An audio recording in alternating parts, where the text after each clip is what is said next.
महाराष्ट्र नवनिर्माण सेनेचे पक्षाचे अध्यक्ष राज ठाकरे हे आज बीड जिल्हा दौऱ्यावर होते आणि ते माजलगावहून बीड शहरामध्ये दाखल झाले आणि याच ठिकाणी बीड शहरात अन्विता हॉटेलसमोर ते आले असताना उद्धव बाळासाहेब ठाकरे या गटाचे शिवसेनेचे जिल्हा अध्यक्ष यांनी त्यांच्या गाडीवरती सुपाऱ्या फेकल्या। आपण पाहू शकता की या रस्त्यावरती सुपाऱ्याचा काही सुपाऱ्यांचा थर पडलेला आहे आणि या सुपाऱ्या त्यांच्या गाडीवरती टाकत त्यांनी घोषणा दिल्या की तुम्ही सुपारीबाज आहात आणि जरांगे पाटील हे आरक्षणाचं आंदोलन आहे आणि ते उग्र आंदोलन करणार नाहीत आणि याचा निषेध करत त्यांनी त्या सुपाऱ्या उधळल्या। काय केले नेमकं काय सांगा।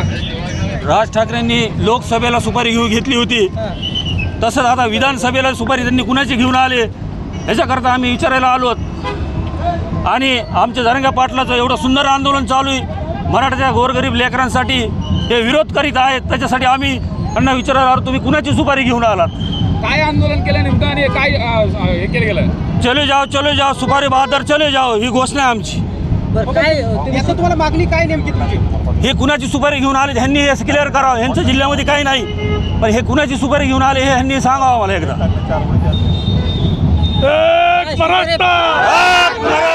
आणि याच हॉटेलमध्ये काही त्या घटनेच्या नंतर राजसाहेब ठाकरे इथे थांबले होते आणि जिल्ह्यातील म्हणजे जिल्ह्याचे पोलीस अधीक्षक ठाकूर साहेब हे देखील इथे दाखल झालेले आहेत आणि इथं पोलिसांचा फौजफाटा फार मोठ्या प्रमाणावरती दाखल झाला आहे आणि पोलीस आता स्वतः SP वरती जाऊन त्यांची भेट घेऊन राजसाहेबांची काय घटना घडली आणि काय नाही आणि काही असं सूत्र माहिती कळते की ते काही जणांना अटक देखील केलेलं आहे। महाराष्ट्र टाइम ऑनलाईनसाठी दीपक जाधव, बीड।